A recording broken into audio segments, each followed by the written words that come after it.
पण तू आजवर तू जसं म्हणालास की मालिका किती, चित्रपट किती, नाटक किती, तू काउंट नाही ठेवलायस. पण तुला आज सुद्धा तुझ्या आयुष्यातलं बेस्ट किंवा सगळ्यात वर्स्ट, खराब असं ऑडिशन आठवतं? हा, मला वर्स्ट चांगलं लक्षात आहे. मी महेंद्र आणि आम्ही एका स्पर्धेला गेलो होतो. मला आठवतं आहे, गिरगावात चित्तपावन ब्राह्मण संघाची ती स्पर्धा होती, एकपात्री अभिनय स्पर्धा होती. आणि महेंद्र हुशार प्रचंड, म्हणजे तो पाठ करायचा आणि धडाधड वगैरे हे होतं. म्हणजे आम्हीच एक एकांकिका केली होती आमच्या मंडळात, तेव्हा महेंद्र लीड करत होता आणि मी एक एंट्री करत होतो. So Mahendra was actual actor like. आणि मग आम्ही म्हटलं की चल ना जाऊया आपण, तिकडे ती स्पर्धा आहे.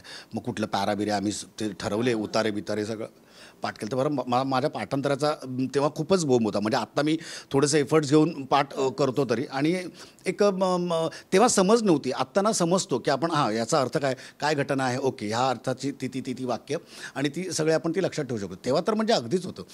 आणि निष्पाप नावाचं नाटक होतं, मला वाटतं चंदू पारखींचं नाटक होतं ते. मला तो उतारा नक्की कोणाच्या तोंडी होता तर माहीत नाही, पण ते अपंग कॅरेक्टर आहे आणि ते कुबडी घेऊन असं चालत असतं, इकडनं तिकडे तिकडनं इकडे. तर ते वाक्य असं होतं. मी तो परफॉर्म तुला सांगतो मी आता. तर महेंद्रचं झालं, महेंद्रने केलं, मस्त केलं यार, सॉलिड केलं यार तो, मस्त वगैरे ते झालं. आणि मग माझा टर्न आला आणि मी फेंदारलो होतो, म्हणजे गेलो होतो मी, म्हणजे घाम वगैरे आला होता मला. आणि मी ते कुबडीचं ॲक्शन करत करत गेलो.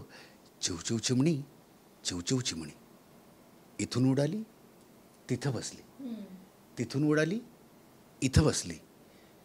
आणि आय वॉज ब्लँक. परत म्हटलं, इथून उडाली तिथं बसली, तिथून उडाली इथं बसली. म्हटलं आता परत रिपीट करण्यात काय पॉईंट नाही. मग मी उठलो, शांत झालो आणि नमस्कार केला आणि मी तिथनं बाहेर आलो होतो. पण मला म्हणजे मी आता गमतीने सांगतो, पण तेव्हा खूप खजील झालो होतो खरं तर, की यार तुम्ही विसरला आणि त्याच्यामुळे तुम्हाला परफॉर्म नाही करता आलं.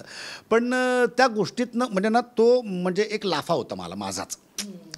विसरतोस कसा तू, असं कसा विसरू शकतोस, तुला नट व्हायचं आहे ना, ॲक्टिंग करायची आहे ना, मग तुला 4 लाईन्स पण पाठ होत नाहीत, असं झालं होतं माझं. आणि मग तेव्हापासून मी खूप सिरियसली काही गोष्टी घ्यायला